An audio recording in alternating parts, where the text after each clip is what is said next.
Ako si Rudy Duterte. Kung gusto ninyong ayusin ang bayan natin, handa akong maglingkod. Pero dapat lahat tayo magsakripisyo at magkaisa para maayos ang ating bayan.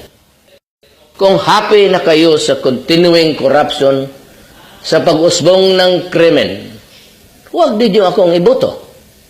Kung happy na kayo sa mataas na presyo ng pagkain at kuryente, huwag ninyo akong iboto. Kung happy na kayo sa kulubot na traffic at lack of infrastructure, huwag ninyo akong iboto. Kung happy na kayo na wala tayong industriya at walang trabaho dito sa ating bayan, huwag ninyo akong iboto. Ngayon, kung gusto ninyong mangyari sa buong Pilipinas ang nagawa ko para sa mahal kong Davao, nakakalakad ang tao na walang takot, nakakatrabaho na walang takot, siguro naman sa tulong ninyong lahat, magagawa ko rin sa buong Pilipinas. Ako po si Rudy Duterte, isang Pilipino. It is my moral obligation to do what I can for the future of our country.